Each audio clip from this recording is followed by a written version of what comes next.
저의 역대급 사이다 사연, 여러분들에게 꼭 들려주고 싶어 사연을 보냅니다. 큰 응원 부탁드립니다. 상간녀 주제에 말이 많네. 난 우리 주원 아빠한테 미련 없어. 그러니까 네가 데려가서 잘 살아보던지 알아서 해. 어차피 오래 못 가겠지만 마탱이가 저렇게 간 눈가를 보고도 불륜이 가능한 게 신기하지만 말이야. 너도 팔자 조진 거야, 알아? 어차피 우린 도박장에서 만난 사이예요. 그거 알아요? 정석 씨가 얼마나 이혼하고 싶어 했는지. 아들한테만 온 관심을 쏟으면서 키우고 있으니까 정석 씨가 돌아서죠. 도박도 그래서 시작했다고 했어요. 물론 그래서 우리가 만났지만요. 하지만 이제 나랑 만나면서 도박도 멀어지게 할 거예요. 그러면 정석 씨랑 행복하게 살 수 있다고요. 이건 모두 당신이 자초한 일이야, 알아? 나한텐 아주 고마운 상황이지만. 아, 네. 그러세요? 참, 개소리도 별나게 있어서 하네. 난 주원 아빠한테 아무 관심도 없어. 회사도 그만두고 도박에 본격적으로 빠지기 시작한 놈을 건져다 어디 잘 살아봐. 뭐 잘 살 수 있을진 모르겠지만 도박장에서 만났다면서 그걸 모른다고? 인생 헛살았구나. 넌 앞으로 더 당해봐야 인생을 알겠어. 아, 그렇고 말고. 난 애도 없고 오로지 정석 씨뿐이라고. 그래서 나한텐 대하는 태도 자체가 다르거든. 알아? 도박장에서 정신 못 차리는 놈들 한둘만 내가 봐왔겠어? 빠지는 사람이 있고 멈출 수 있는 사람이 있을 거야. 그게 딱 우리 정석 씨고. 아직 안 늦었어. 난 우리 정석 씨 멈출 수 있다고. 그러니까 얼른 이혼이나 해줘요. 이미 이혼 도장은 찍어서 보냈어. 앞으로 귀찮게나 하지 말라고 전해주고 꼴도 보기 싫으니까. 아, 그리고 우리 주원이 얼굴 다시는 볼 생각하지 말라고 하고. 그렇게 좋다니까 안 말릴게. 네가 데리고 잘 살아. 그래봤자 넌 상간녀에 불과해. 어차피 이혼하면 끝이지. 뭘 상간녀 거려? 그럼 넌 이혼녀겠네. 다신 볼 일이 없길 바랄게. 이혼 도장 찍었으니까 정말 끝이겠네? 다행이야. 미련도 없어 보여서. 그래, 빨리 포기하는 게 낫지. 어차피 정석 씨는 절대 나랑 떨어질 일이 없으니까. 돌아갈 일은 당연히 없을 거거든. 상황 파악 못하고 열심히 떠들어대는 전 남편의 상간녀를 뒤로하고 저는 먼저 자리를 박차고 일어났습니다. 우리 아들 주원이랑 먹고 살 걱정을 해야 했거든요. 도박에 빠져서 회사까지 관둔 전 남편에게 양육비를 한 톨도 얻어낼 수 없는 게 분명해 보였기 때문입니다. 저와 우리 주원이를 위해서라도 이렇게 상간녀 따위와 시간을 낭비하고 있을 수는 없었으니까요. 저는 그렇게 주원이를 아빠 없이도 부족함 없이 키우기 위해서 백방으로 일을 알아보고 다녔습니다. 주원이를 낳기 전에는 평범한 회사에서 기획 마케팅 일을 했었는데 경력이 8년이나 끊긴 저를 받아줄 회사는 없었습니다. 그래서 당연히 예전 경력을 살릴 수가 없었고요. 교육을 받아서 취직을 하기에는 당장의 생활비가 급했습니다. 그래서 유명 프랜차이즈 식당에서 일을 하기 시작했습니다. 최저시급 이상의 주휴수당까지 챙겨주고 식당계의 대기업이다 보니 월급 떼어 먹을 일도 없을 거라는 생각 때문이었습니다. 저는 홀서빙에서 점차 주방까지 자리를 옮겨가며 정말 악착같이 열심히 일했습니다. 마치 제 식당처럼요. 그러자 식당 사장님께서 직원으로 제대로 일해달라고 말씀해 주셨고 저는 정식 직원이 되어 그 식당의 매니저까지 하게 되었습니다. 선예 씨, 참 사정도 사정이지만 내 식당이다 내 가게다 생각하고 일해주는 게 잘 보여서 이렇게 매니저까지 맡기게 되었어요. 그동안 홀서빙부터 차근차근 올라왔는데 이렇게 단기간에 올라온 사람은 아마 선예 씨가 처음일 거예요. 본사에서도 선예 씨를 눈여겨보고 있다니깐. 이런 경우에는 아예 본사 쪽에 취직 제의까지 받을 수도 있다던데 난 선예 씨가 열심히 살아서 참 보기 좋고 도와주고 싶더라고. 본사 취직 자리는 대졸공채로만 뽑는데 유일하게 이번에 길이 열렸다고 하더라고요. 우리 한번 잘해봐요. 그게 선예 씨 자리가 될 수도 있잖아요. 늘 너무 좋게 봐주셔서 정말 감사합니다, 사장님. 정말 몸둘 바를 모르겠어요. 그저 열심히 주어진 일 성실하게 했을 뿐인데 주인의식을 가지고 일을 한다고 이렇게 칭찬을 해주시니 더 잘하려고 노력할 수밖에요. 정말 앞으로 더 열심히 할게요. 지금까지 믿고 매니저까지 맡겨주신 사장님께 누가 되지 않도록요. 지금도 충분히 너무 잘해주고 있어요. 직원 추천이 생기면 바로 선예 씨 올릴 정도라니까. 나도 우리 식당에 와줘서 너무 고마워요. 이런 사람이 정말 성공해야지. 안 그래요? 앞으로도 잘 부탁해요, 매니저님. 네, 감사합니다, 사장님. 앞으로 더 좋은 모습 보여드리도록 할게요. 맡겨주신 만큼 매니저로서 다른 직원분들도 잘 관리하고 서비스와 품질, 맛, 청결 어느 하나 빠지지 않게 철저하게 신경 쓰겠습니다. 저는 열심히 일했을 뿐인데 사장님께서 좋게 봐주셨고 저의 사정을 아는 사장님은 늘 저를 안타까워하셨습니다. 그래서 더 눈여겨봐주신 것도 있는 것 같고요. 다른 사람들보다 일하는 시간이 많았고 어떻게든 더 일하려고 하다 보니 빠르게 승진해서 매니저 자리까지 가게 되었네요. 그렇게 저는 매니저로 일한 지 얼마 되지 않아서 본사에 취직할 기회가 운 좋게 오게 됩니다. 사장님은 망설임 없이 저를 추천해 주셨고 저는 본사에 취직하게 되어 제가 현장에서 쌓은 경험과 우리 아들 주원이를 낳기 전 회사에서 쌓은 기획 마케팅 경력을 살려서 기획 마케팅 부서에 가게 되었습니다. 정말 꿈 같은 일이었어요. 사람이 정말 노력하면 하늘도 알아주고 주변에서 사람들이 도와주는구나 느끼는 순간이었죠. 이제 우리 주원이 어른 될 때까지 제가 다 해줄 수 있을 것 같은 확신도 들더라고요.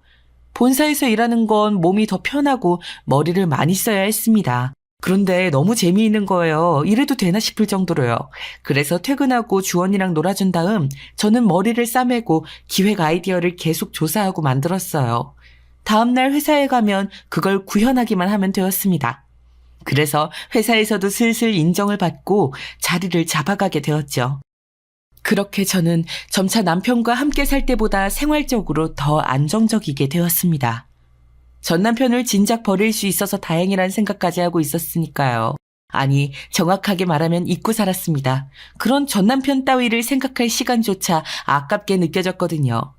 그렇게 잘 살아가고 있는 제 앞에 갑자기 제 눈을 의심할 만한 상황이 펼쳐지더라고요.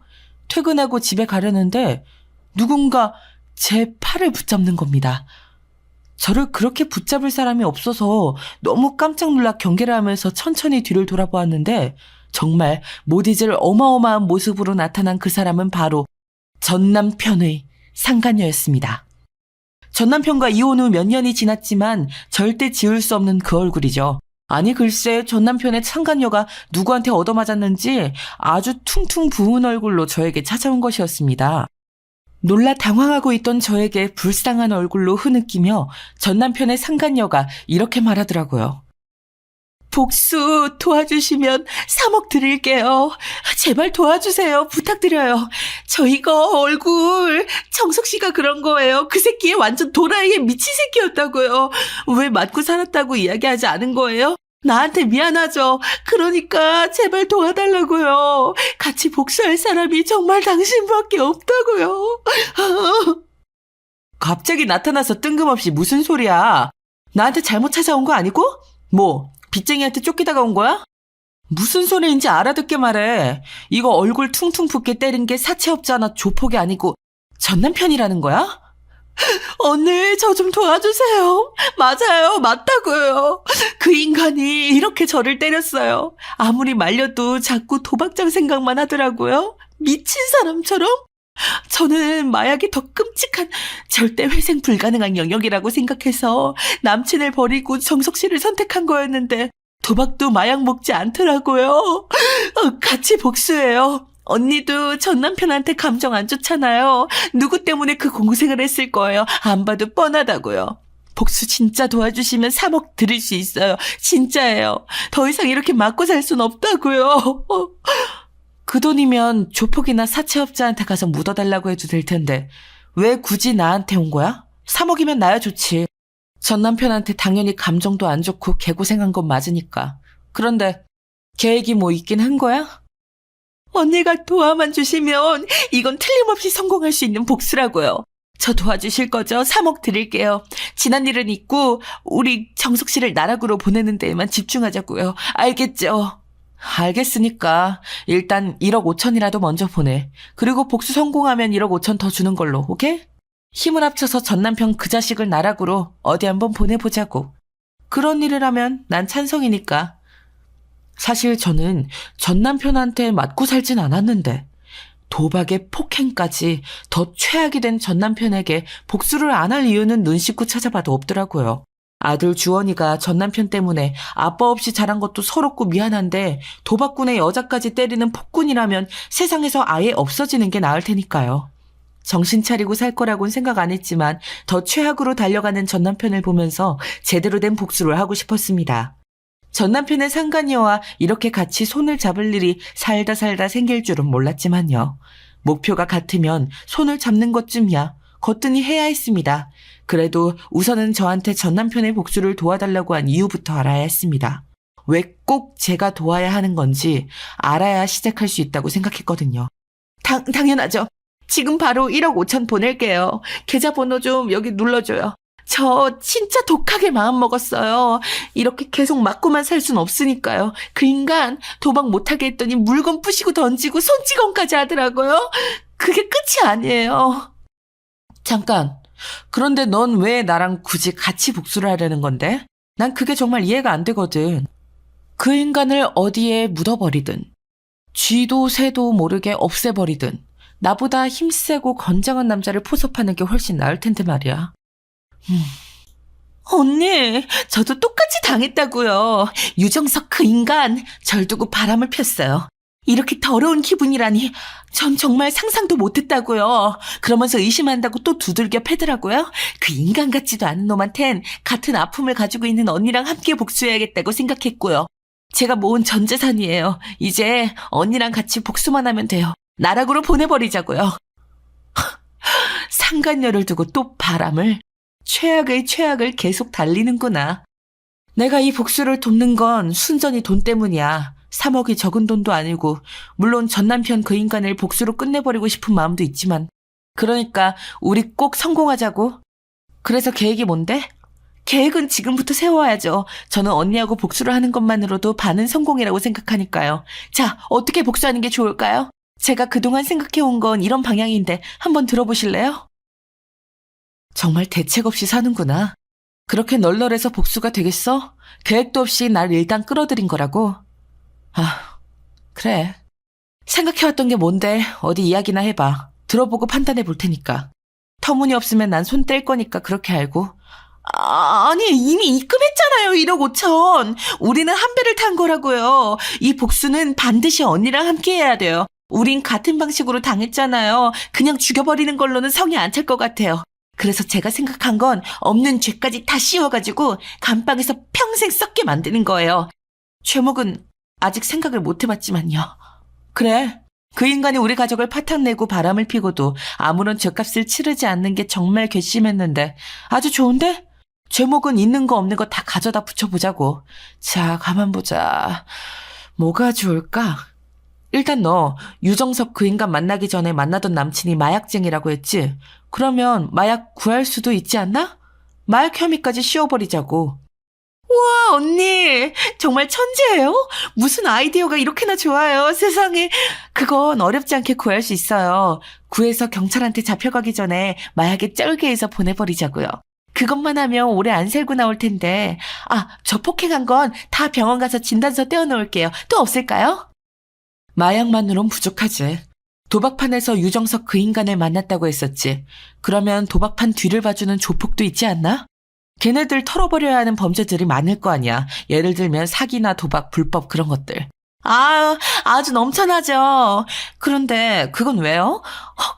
설마 그런 것들까지 다 엮어서 보내버리자는 거예요? 와, 그러게요. 그쪽은 누명 씌워서 버릴 놈 없나 혈안이 되어 있는데 도박장에 밥 먹듯이 갖는 유정석 그 인간을 넘겨버리면 딱이겠네요. 이제야 너 좀 머리가 돌아가는구나. 바로 그거야. 그렇게 우리 손 최대한 덜 더럽히고 무서운 놈들한테 무섭게 당하게 만들어버리자고. 빠져나올 수도 없게 말이야. 마약까지 엮을 수 있는 건 다 엮어서. 어차피 약에 취했으면 지가 뭔 짓을 했을지도 모를 테니까 그렇게 몽롱한 상태로 지옥 같은 감옥의 나락으로 보내버리자고. 진짜 언니를 복수에 끌어들인 건 제가 머리털 나고 제일 잘한 일이에요. 언니 최고예요 정말. 괜히 이런 유명 프랜차이즈 본사까지 들어간 게 아니구나. 경력 단절도 해서 정말 힘들었을 텐데. 오히려 유정석 그 개새끼랑 끝판내고 나서 내 인생이 피기 시작한 거야. 아들 주원이랑 둘이서 먹고 살아야 되니까 밑바닥부터 다시 시작했지. 그런데 열심히 포기하지 않고 사니까 알아봐주는 사람들이 있더라. 그래서 내가 잘하던 일도 다시 시작할 기회가 온 거고, 그 인간 복수한다고 하니까 정말 머리가 핑핑 잘 돌아가잖아. 봐, 넌 정말 날 잘 찾아온 거 맞아. 그러니까요. 진짜 대단해요. 그동안 언니한테 무리하게 군 거 이제 와서 늦었지만 그래도 사과드릴게요. 제가 정말 전 재산 모은 거 다 드려도 안 아까운 복수 계획인 것 같아요. 이제 실행하는 것만 남았네요. 알면 됐어. 너도 어차피 똑같이 불륜으로 유정석한테 배신당했잖아. 배신을 밥 먹듯이 하면 어떻게 되는지, 어떤 나락으로 빠지게 되는지 아주 톡톡히 보여주자고. 네가 말한 그 도박판에 무서운 사람들한테 벗어던질 혐의 같은 거 싹 다 알아봐. 그럴게요. 이 정도면 정말 완벽해요. 누명 씌우는 거 우리보다 그쪽이 더 전문일 테니까요. 그 인간 나락 가는 건 일주일 안에도 가능하겠어요. 제가 또 연락드릴게요. 마약도 그쪽 통해서 구해볼게요. 고마워요, 언니. 일주일 뒤에 그 새끼 감옥 가는 거 보고 1억 5천 마저 입금할게요. 정말 감사해요. 그래, 일주일이면 정말 충분하겠다. 누명 씌울 게 한두 개겠어? 사람 담궈버린 거, 장기 매매 같은 거, 마약, 도박, 뭐든 다 좋으니까 싹 다. 다 모아가지고 어깨에 유명한 사람으로 포장시켜서 평생 썩게 만들어주자고. 그러자고요? 그리고 감옥에서는 그런 큰 손으로 비춰지면 안 되니까 누명 써서 간 찌질이 새끼로 제대로 퍼뜨리고요. 감옥에서 나락으로 보내버리려면 그 작업까지 해야 될 것 같아요. 정말 완벽하지 않아요? 이럴 땐 머리가 잘 돌아가는구나. 아주 좋아. 그대로만 진행하자고. 벌써부터 속이 다 시원하다. 그 새끼가 억울하다고 해도 어차피 들어주는 사람 아무도 없을 거고, 그렇게 조용히, 아니지, 그렇게 억울하게 영원히 감옥에서 날아가겠네. 딱이다, 딱이야. 아무래도 우린 정말 최고의 콤비인 것 같아요. 복수 대신해주는 회사라도 차릴까요? 정말 언니도 그렇고 저도 그렇고 소질이 있는 것 같은데 어때요? 진짜 좋은 아이디어 아닌가요? 됐거든. 난 딱 여기까지야. 좋은 회사에 어떻게 들어갔는데 유정석 그 인간이랑 상관없이 정말 잘 살아보려고, 우리 주원이 부족함 없이 키우려고 여기까지 올라왔는데 그런 일을 하며 살고 싶진 않아.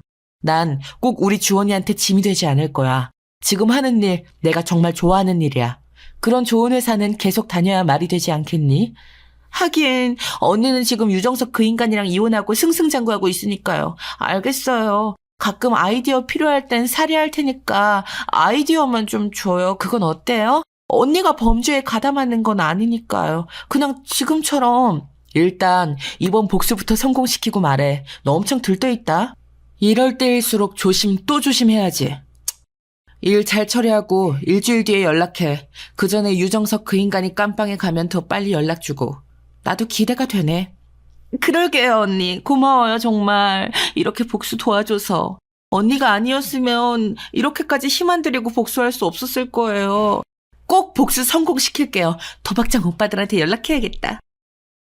의외로 이런 이야기를 하니까 전 남편의 상간녀가 머리가 꽤 돌아가더라고요. 유정석 그 인간이 감옥에 가서 편하게 살지 못하게 해야 된다는 생각까지 하다니, 저는 사실 거기까지는 생각 못했거든요.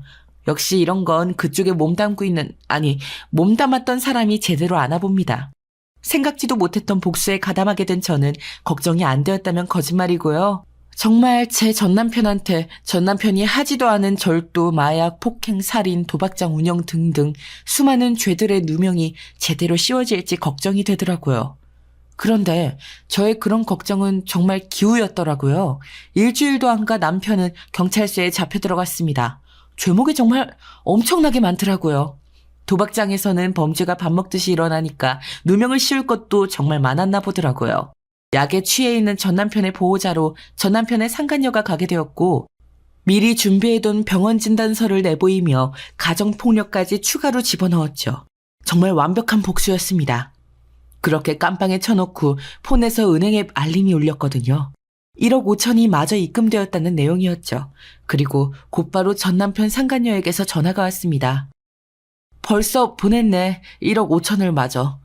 정말 3억이 있긴 했구나. 거짓말일 수도 있겠다 싶었는데 진짜였어.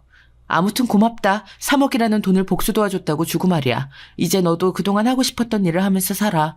복수라는 건 위험한 일이니까 추천하고 싶지는 않고, 뭐 그것도 네 인생이고 네 선택이지만 말이야. 언니, 지금 나 걱정해주는 거예요? 조금 감동인데요. 사실 제가 언니가 생각하는 것보다는 머리가 훨씬 좋거든요. 이걸 말하는 게 좋으려나 아니려나. 그래도 뭐 언니니까 특별히 얘기해 줄게요. 뭔데 이렇게 뜸을 들여? 얘기할 거면 빨리 해보던가. 복수 계속하겠다는 그런 얘기면 나한테 굳이 얘기하지 마. 난 복수에 가담할 생각 더는 없으니까. 충분해, 지금 복수. 내가 생각할 수 있는, 내가 손 안 대고 안전하게 할 수 있는 최고의 복수였으니까. 아니요. 그게 아니라, 그게 유정석 그 인간한테 누명 씌울 수 있게 하는 조건으로 그 오빠들이 1억을 더 줬거든요. 언니 아이디어로 저는 1억을 벌어버린 거라고요. 그래서 언니한테 3억 주는 거 하나도 안 아까워요. 그리고 이렇게 돈 되는 걸 알았으니 저는 멈출 수 없을 것 같고요. 뭐? 와, 그래. 그 도박장 그놈들 입장에선 누명 씌울 놈이 필요했는데 딱 하니 가져다 준 셈이잖아. 고마울 만도 하지. 1억이라고? 그래, 한탕하고 1억이면 할만하지. 그럼 말리지 않을게. 내 아이디어는 계속 그대로 사용해도 상관없어. 다만 내 이름만 앞으로 빼줘. 내가 가담한 건 딱 여기까지니까. 당연하죠, 언니. 그냥 난 양심상 얘기해 준 거예요. 이런 걸로도 돈은 벌 수 있다고요. 하지만 회사에서 착실하게 싸우면서 살아가는 걸 너무나 좋아하고 행복해하는 언니를 끌어들일 수는 없지요. 알겠어요. 그냥 난 그 3억, 그거 이상으로 벌 거라는 거예요. 혹시나 돈 생각이 나면 얘기해요. 언니는 언제든 환영이니까. 그나저나 그 새끼 뭐라고 말하면서 감방 갔는지는 안 궁금해요? 그래, 유정석 그 인간 감방 가면서 뭐라고 하디? 그냥 감방 가서 죗값 치른다는 게 중요했지 뭐 마지막 말 뭐 그런 건 안중에도 없었네. 네가 말하니까 갑자기 궁금해지잖아. 어디 얘기 꺼낸 김에 말해봐. 뭐라고 했는데? 언니는 참 쿨하단 말이야. 난 그런 언니가 정말 신기하고 너무 마음에 들어요. 비록 우리가 전 아내 상간녀 관계로 만났지만 말이에요. 유정석 그 인간은 약에 취해서 개거품 울면서 온갖 헛소리를 해댔어요. 그러다가 경찰이 계속 깨우니까 날 알아보고 쌍욕을 하더라고요. 자긴 억울하다면서. 이런 일들은 하나도 모르는 일이라고 소리치면서요. 하지만 그걸 경찰이 믿어줄 필요도 이유도 없잖아요. 그냥 묻혔죠 뭐. 마지막까지 참 찌질하구나. 그래, 감방에 들어가기 전에 마지막을 본 소감은 어때? 정말 잘했다 싶어? 나야 뭐 그 인간 잊고 산 지 꽤 돼서 사실 큰 감정의 동요는 없거든. 너처럼 맞고 산 적도 없고 말이야. 다만 또 불륜을 저질렀다길래 그냥 감방에 가서 살았으면 좋겠다.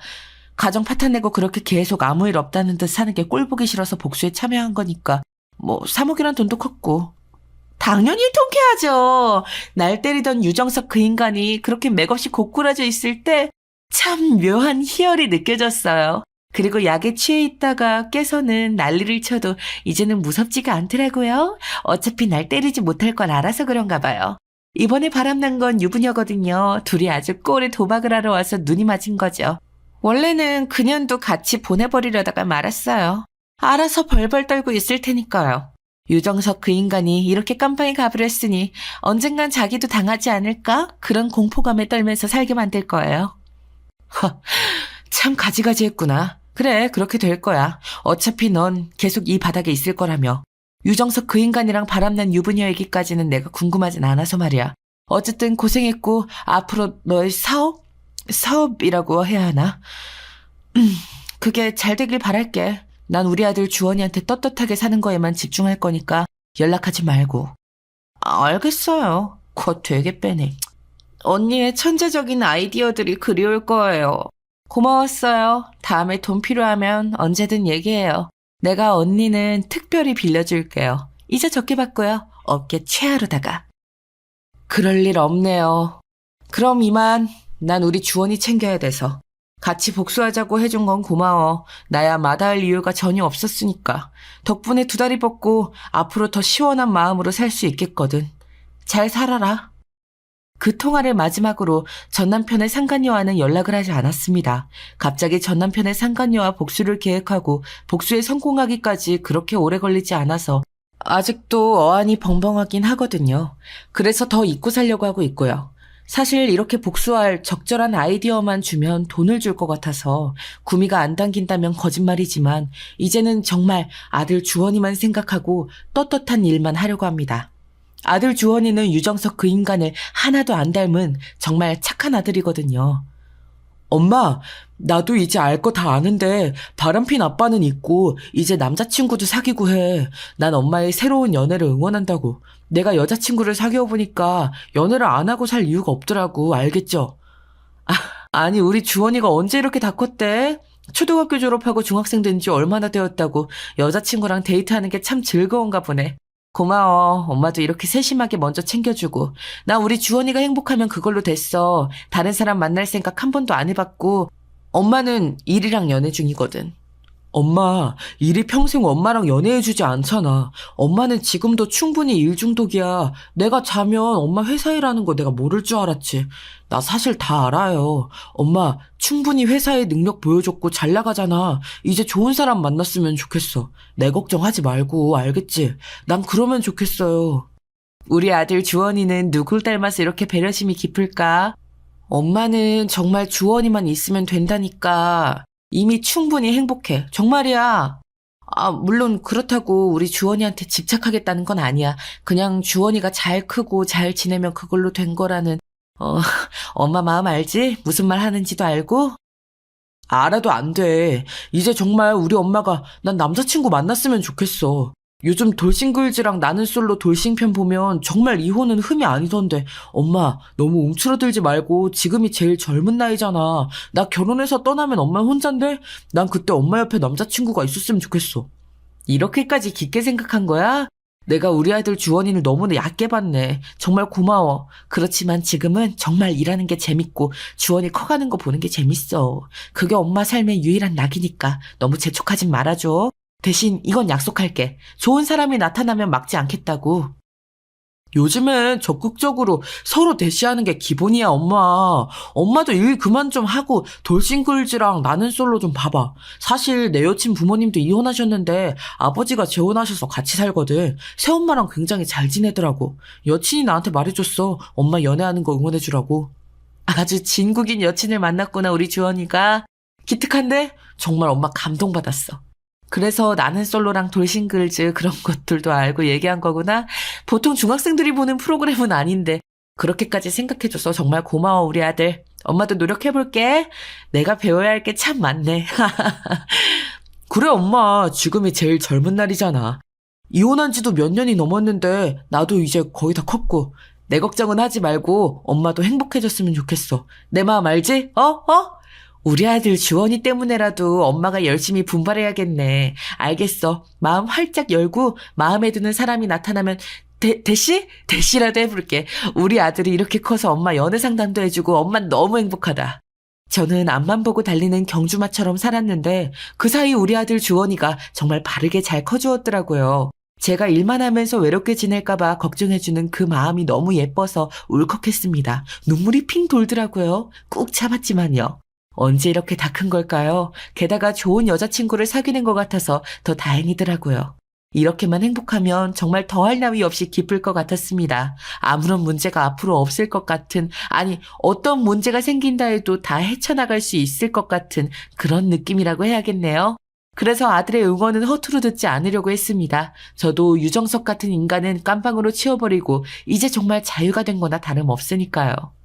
아들이 연애도 잘하고 있고 저를 생각해준다는 사실에 저는 더 든든해져서 일에 몰두할 수 있었습니다. 그러면서 또 승진을 하게 되었는데 총괄 본부에 들어가게 되었습니다. 총괄 본부장님을 그렇게 만나게 되었고요.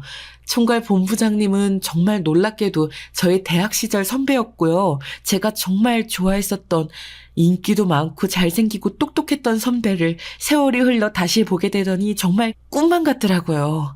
여전히 나이가 들었어도 잘생기고 똑똑하고 세월까지 묻어서 더 명품이 된 것 같은 느낌이었습니다.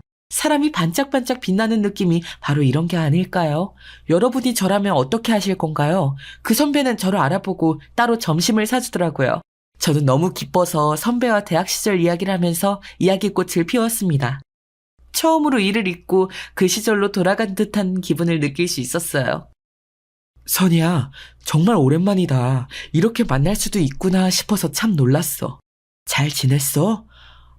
넌 여전히 예쁘네. 이건 반칙이지, 안 그래? 우리 회사 다니고 있는 줄 알았으면 진작에 찾아보는 건데. 선배도 참, 선배야말로 더 잘생겨지게 있기에요. 무슨 나이 들수록 더 명품이 된 거예요. 여전히 선배는 잘 나가네요. 똑똑하고 멋지고 모두의 선망의 대상이고 선배랑 같은 회사에 있는지 저 정말 몰랐어요. 영광이네요, 참. 그렇게 봐줘서 고마워. 그런데 그렇게 잘 나가고 선망의 대상이고 그런 건 아니야. 딸 혼자 키우느라 바쁘달까. 늘 먼저 간 아내만큼 해주지 못해서 혼자 열등감 느끼면서 산달까.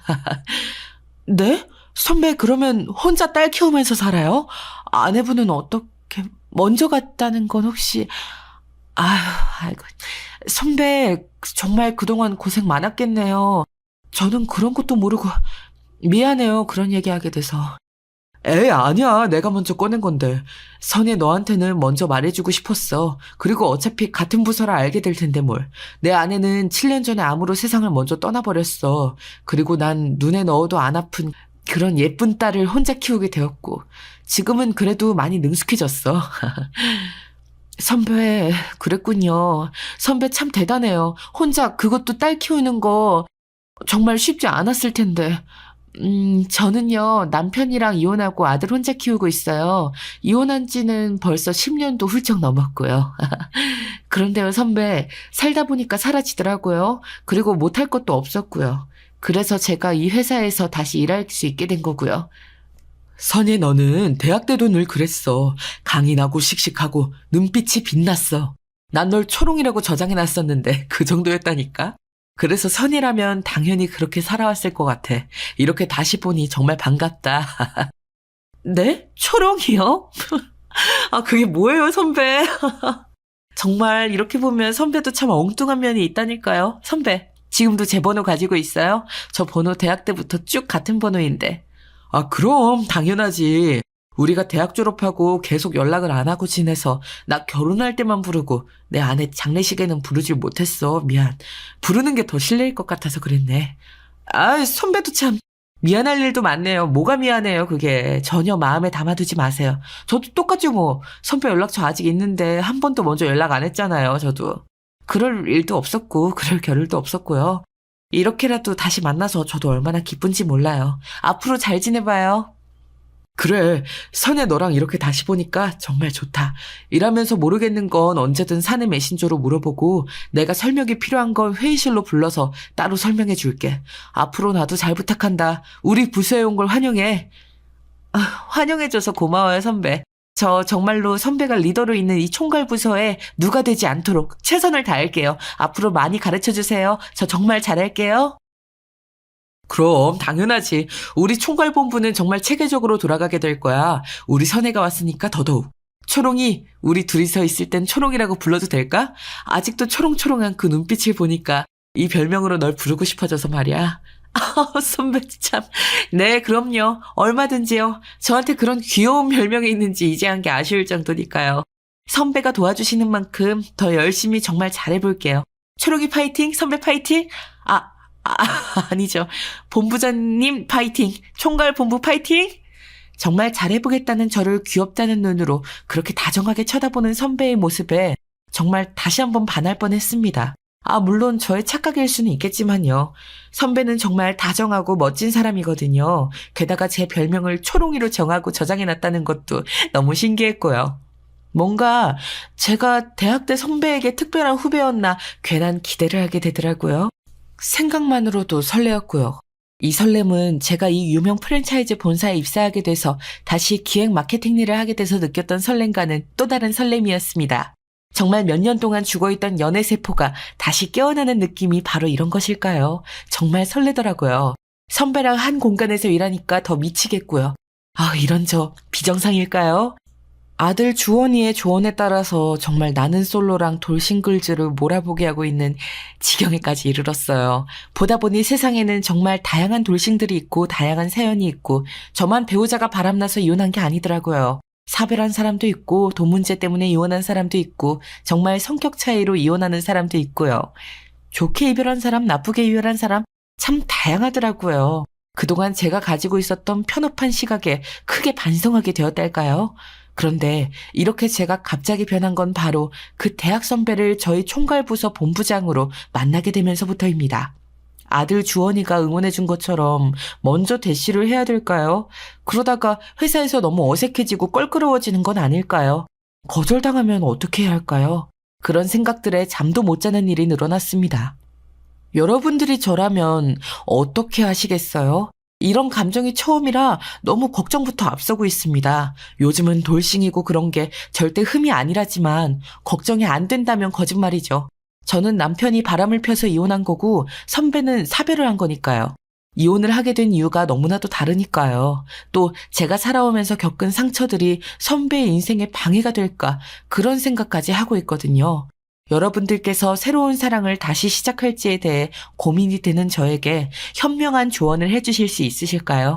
요즘 이렇게 사랑 이야기가 나오는 드라마들을 다시 보기 시작했습니다. 사연도 사랑 사연 위주로 듣고 있고요. 사랑은 우리 인생에서 가장 아름다운 경험 중 하나잖아요. 그렇지만 새로운 사랑을 시작하는 결정은 매우 중요하고 신중해야 하는 것을 압니다. 아들은 아무 걱정 말고 자기는 신경 쓰지 말고 연애를 하라고 하는데 사실 막상 선배와 만나게 되면 걱정이 안 되지 않으니까요.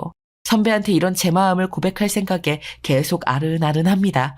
결정을 내리기 위해 고민하고 있는 저에게 조언 좀 댓글로 부탁드릴게요.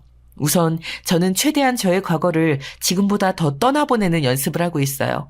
새로운 사랑을 시작하기 전에는 과거의 상처와 배울 점들로부터 떨어져야 하니까요. 이전의 관계에서 얻은 교훈은 바람 피는 놈은, 도박에 손대는 놈은, 책임감 없이 회사부터 때려치는 놈은 피해야 한다는 것이지만 그런 기억들을 통해 다시는 바보 같은 선택을 하지 않게 되었지만 미련이나 원한은 뒤로 던져야 하니까요. 과거에 대한 부정적인 감정을 가지고 새로운 사랑을 시작한다면 그 관계는 건강하게 발전하기 어렵다고 하더라고요. 요즘은 그런 책들도 많이 읽고 있거든요. 혹시나 작은 도움이라도 될까 해서요. 그리고 지금까지 제가 저를 너무 안 꾸미고 돌보지 않은 것 같더라고요. 그래서 저 자신을 한번 돌아보면서 돌보는 시간도 많이 가지려고 노력하고 있어요. 새로운 사랑을 시작하기 전에는 자기 자신과의 관계를 살펴보아야 한다고 책에 써 있더라고요. 자신을 사랑하고 존중하는 자세를 갖추어야 한다고 해서요. 물론 책을 읽는 것만으로도 와닿진 않지만 마음을 조금 누르고 진정하는 데는 도움이 되는 것 같습니다. 저 자신을 이해하고 받아들이며 내적인 안정과 행복을 찾을 수 있어야 다른 사람과도 건강한 연애를 할 수 있다고 나오더라고요. 제 자신의 가치를 믿고 사랑할 수 있는 사람과 만나는 것이 중요하니까요. 만약에 선배에게 고백을 한다면 어떤 타이밍이 좋을까요? 시간과 인연이 참 중요하더라고요. 새로운 사랑을 시작하는 시기도 중요하잖아요. 저는 그런 감정이 올라와 있는데 선배는 전혀 생각이 없을 수도 있고요. 막상 적다 보니 또 두려움만 점점 커져가네요. 여러분, 저 어떡하죠? 현명한 여러분들의 조언이 강하게 필요합니다. 좀 도와주세요. 감정이 아직 회복되지 않은 상태에서 새로운 사랑을 시작한다면 이전의 상처를 그 관계에 가져갈 수 있잖아요. 7년 전에 사별한 선배는 아직도 아내분을 그리워하고 있을까요? 과거를 깨끗이 정리하고 새로운 사랑을 시작하는 적절한 시기를 기다려야 한다고 책에는 나와 있던데 그걸 확인하는 방법이 있을까요? 그냥 누군가와 사랑을 시작하기보다는 인연이라는 것을 믿으며 자연스럽게 그 사람과 만나게 될 때를 기다려야 한다는데 저는 자꾸만 조급한 마음이 들어서요. 선배랑 솔직하게 대화해볼까? 그런 생각도 앞서는데요. 새로운 사랑을 시작할 때는 솔직한 대화가 매우 중요한 것 같더라고요. 최근 돌싱글즈랑 나는 솔로 돌싱편을 보면 자신의 감정과 욕구를 솔직하게 표현하고 상대방도 마찬가지로 솔직하게 이야기할 수 있는 관계를 만드는 게 참 중요해 보여서요.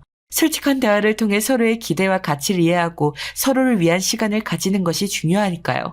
그리고 신뢰와 이해가 중요한 것 같았어요. 돌싱들끼리는 모두 이전에 상처가 있어서 이로부터 벗어나고 새로운 사랑을 시작하려면 신뢰와 이해가 중요하더라고요. 똑같은 이혼 사유, 똑같은 경험은 없으니까요. 나와 다른 상대방을 신뢰하고 그들을 위한 이해를 보여줄 준비가 되어 있어야 하던데 저는 그 준비가 되었는지 스스로에게 되묻고는 합니다.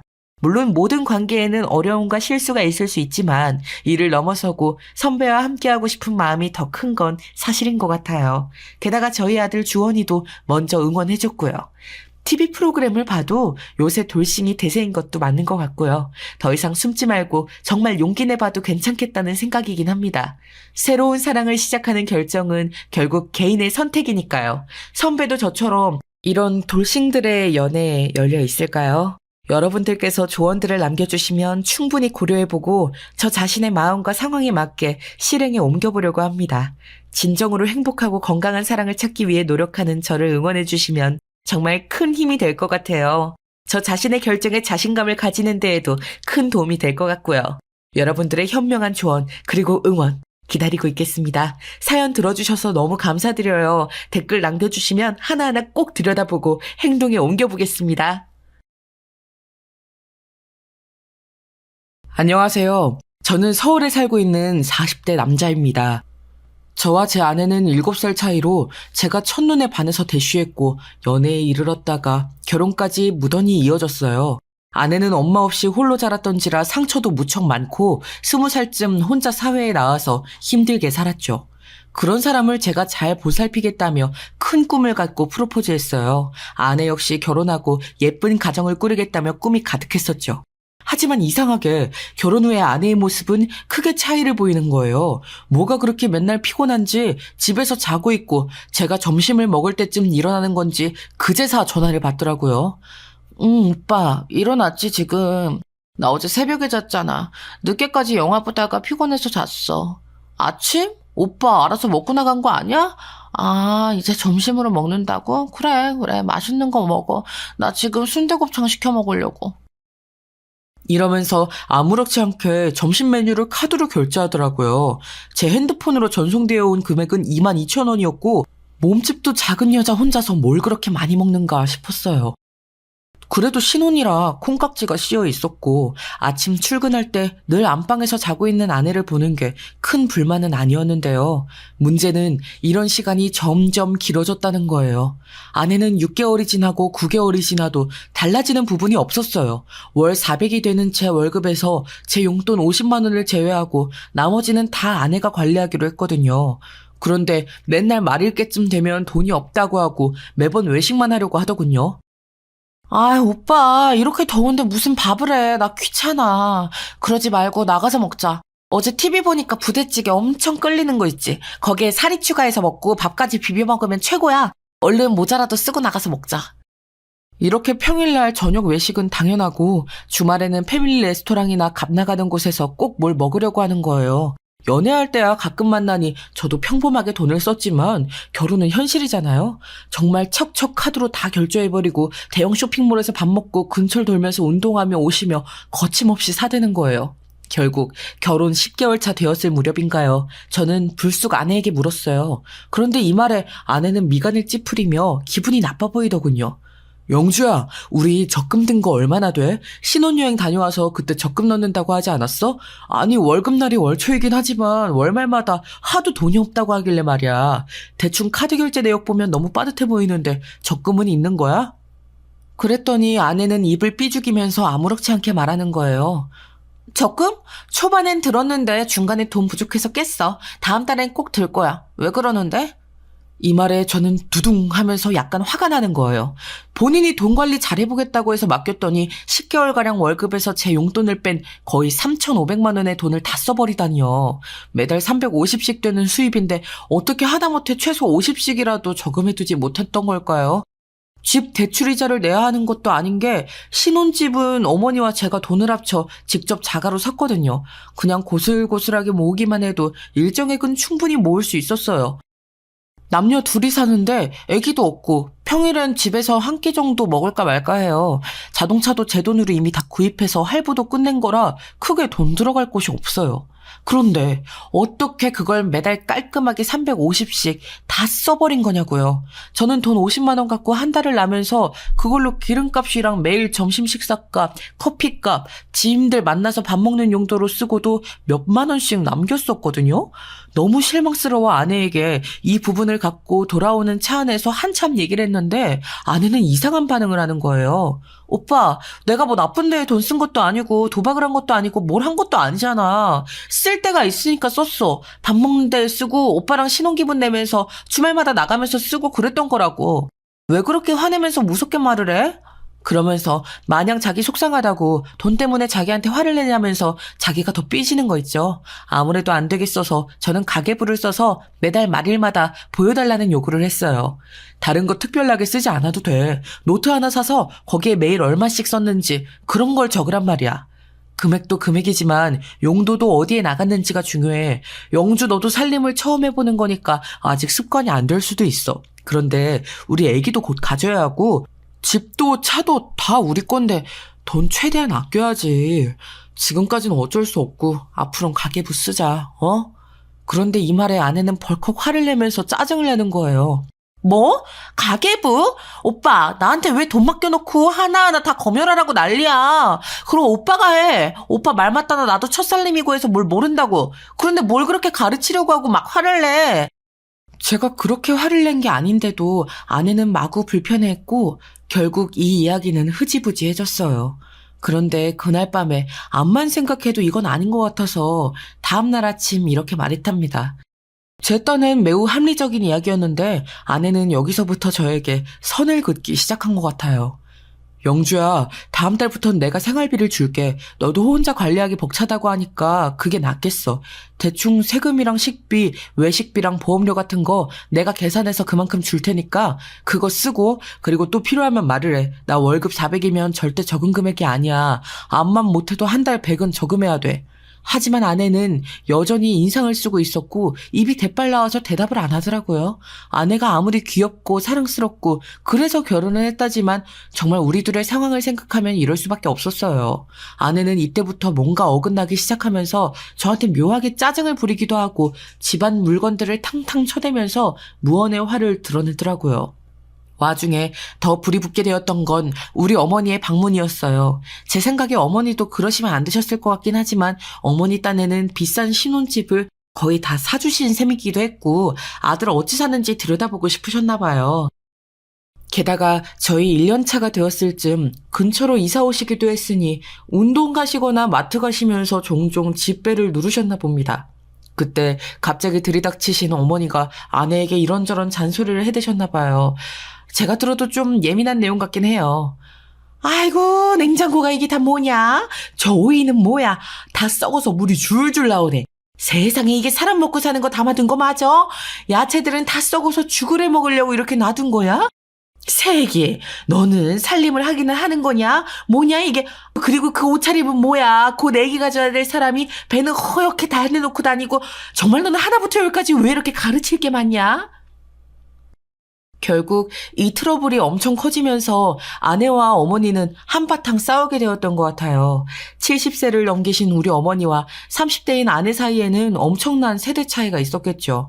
두 사람 다 저한테 서로 편들어달라고 화를 내는데 가운데서 미치겠더라고요. 그런데 이럴 때 중재를 잘 해야 한다지만 저도 마땅히 답이 없었어요. 제 잘못도 있긴 한데 일단 아내에게 어머니 편을 들면서 좀 양보하란 식으로 말을 했거든요. 결국 여기에 더 폭발해버린 아내는 이렇게 마구 따지는 거예요. 급기야는 우울증이 왔다면서 말이죠. 오빠는 나랑 결혼하고 나서 왜 이렇게 사사건건 요구하는 게 많아? 돈 줘가면서 나한테 유세를 부리지 않나. 일한다고 해도 탐탁치 않아 하질 않나. 어머니는 허구한 날 드나들면서 집 치워라 살림 잘해라 애 가져라 난리시지. 아, 나 진짜 결혼해서 조금도 행복하지 않아. 내가 왜 결혼을 했을까? 오빠랑 연애만 오래도록 할 걸 그랬어 진짜. 인생이 나한테 너무 무겁다 오빠. 우울해서 죽을 것 같아. 이러면서 엉엉 울면서 안방문을 쾅 닫고 들어가 버리더니 며칠간을 제 출근길에 나와보지도 않더라고요. 핸드폰도 꺼두고 잘 받지도 않고 그러면서도 톡 프로필은 우울하다느니 후회스럽다느니 이런 어두운 내용들로만 채워두었어요. 저는 당연히 회사에서 일이 손에 잡히질 않더군요. 잘해보자고 한 결혼이 왜 이렇게 힘든지 결혼 1년 차를 겨우 넘겼을 뿐인데 마음이 너무 힘들었어요. 결국엔 어머니를 어떻게 바꿀 순 없고 제가 아내를 좀 잘 달래보게 되었네요. 영주야, 너도 노력하고 있는 거 잘 알아. 그러지 말고 너무 집에만 있지 말고 운동이라도 해보는 게 어때? 그 부분은 내가 따로 떼서 지원을 해줄게. 한번 해봐. 제 말에 아내는 고민하는 것 같더니 다음날 바로 뭔가를 시작하고 싶다더군요. 근데 저에게는 썩 좋게 보이지 않았던 부분이라 또 망설이게 되었어요. 이런 절 보고 아내가 또 예민해진 듯하여 결국 등록해주고 말았지만요. 나 스크린 골프 그거 해보고 싶었어. 내 친구들은 골프장 다니고 하던데 아직 나 골프 치고 이런 거 잘할 줄 모르니까 가서 한번 배워보고 싶었거든. 오빠가 등록해주면 너무 좋겠다. 어? 그래서 거의 끌려가듯이 같이 가서 등록을 해주었고 환경을 쭉 둘러보고 오긴 했어요. 회사 동료들에게 물어봤더니 의견은 반반이더군요. 뭐 다들 흔하게 하지 않냐는 평범한 반응과 안 좋은 것들이 온상이라는 염려 섞인 말들이 있었어요. 그래도 한동안 아내가 너무 즐거워하면서 좋아하길래 크게 신경을 쓰진 않기로 했어요. 그러면서 골프복도 사서 하나씩 챙기고 점점 진심인 것 같더군요. 그렇다면 좀 집에도 신경을 써주고 우리 어머니가 한 달에 한 번 정도 들리시는 건 그냥 넘어가면 좋겠는데 그렇지도 않은 거예요. 제 딴에는 아내와의 분위기를 만회해보고자 정말 많은 노력을 했던 것 같네요. 얼마 시간이 좀 지나서 갑자기 아내가 이런 제안을 했었는데요. 저 역시 분위기를 바꿔보려고 곧장 수락했었거든요. 오빠, 나 여기 다니면서 친해진 부부가 있거든? 다음 주에 다 같이 밥 한 끼 먹자고 하는데 부부 동반으로 가볼까? 거기 부부 오빠랑 동갑이래. 내가 제일 막내야. 한번 같이 가보자. 어? 저는 워낙 낯선 자리를 기피하는 성격이라 안 내켰지만 함께 참석하게 되었는데요. 제 또래라고 하던 그쪽 부부는 남자분 풍채가 좋고 키가 크더라고요.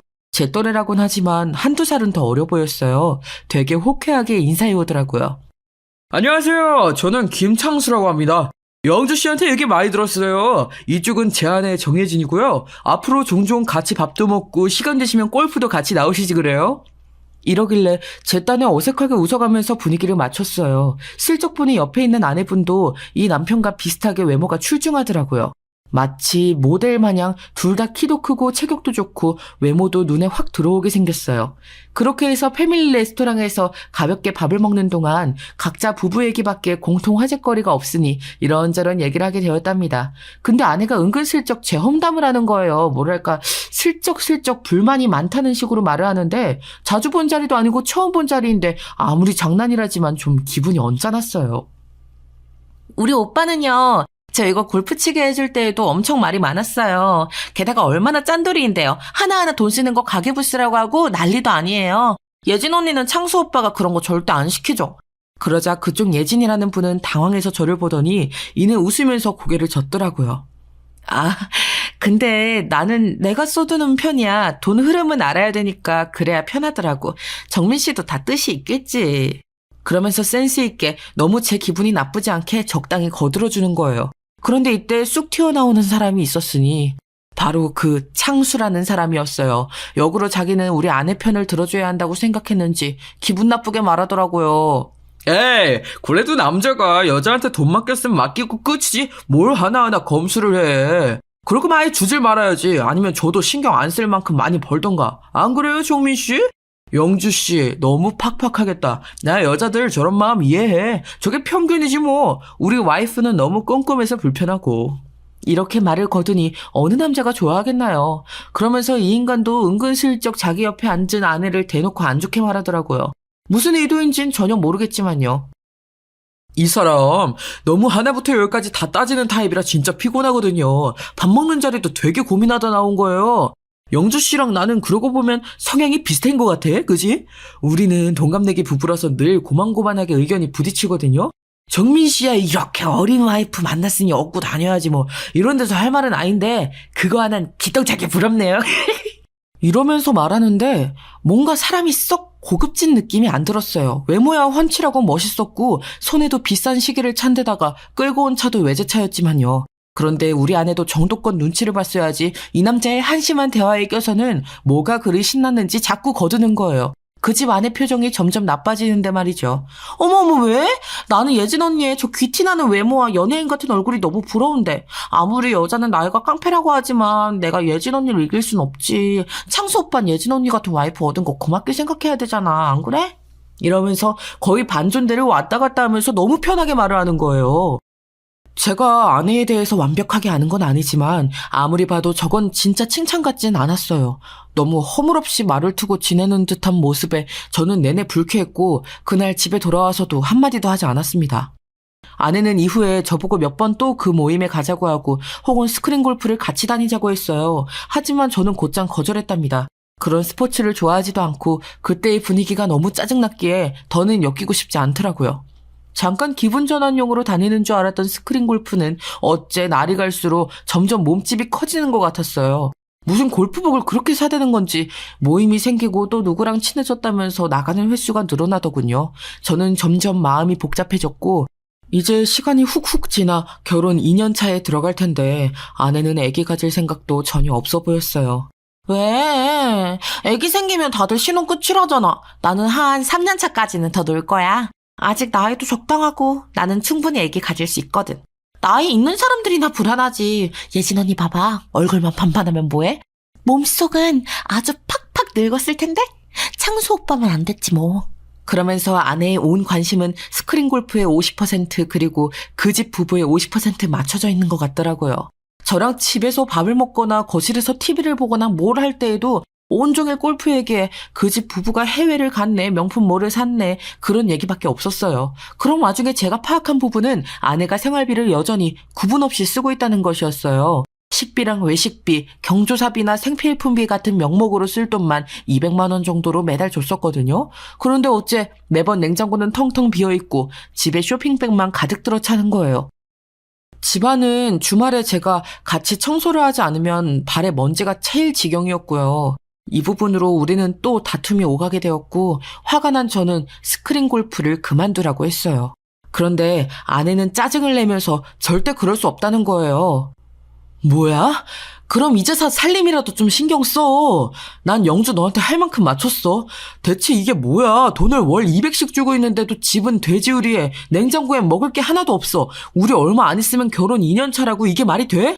그러면서도 왜 이런 일이 반복이 되는 건지 아내는 살림이나 경제 쪽 개념이 심각하게 없는 것 같더라고요. 너무 지쳐있던 중에 우리 둘은 대화가 또 끊기게 되었어요. 저도 점점 피로감을 느끼고 왠지 나 혼자만 노력하는 상황이 된 것 같아서 아무것도 하기 싫더군요. 그랬더니 아내가 얼마가는 눈치를 보는 것 같더라고요. 이후로 도시락을 싸서 한강 앞쪽에 소풍을 가자는 거예요. 웬일로 자기 손으로 저런 걸 하겠다고 하나 싶어서 저는 못 이기는 척 알겠다 했고 아내는 정말 간만에 손수 요리란 걸 했어요. 유부초밥을 싸고 과일을 잘라가지고 담아서 같이 한강 쪽으로 이동을 했는데 거기서 저는 당황스러운 풍경을 만나게 되었답니다.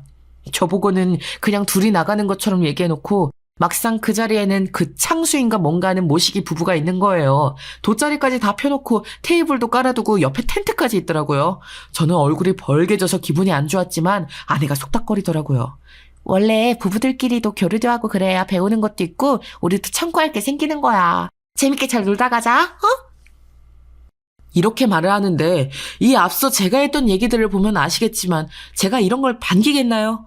어디까지나 너무나 아내 위주의 만남이고 즉흥적인 행동이라 내내 불편했어요. 게다가 중간에 도시락을 깔아두고 치킨과 이것저것 테이블에 올려서 같이 먹는데요.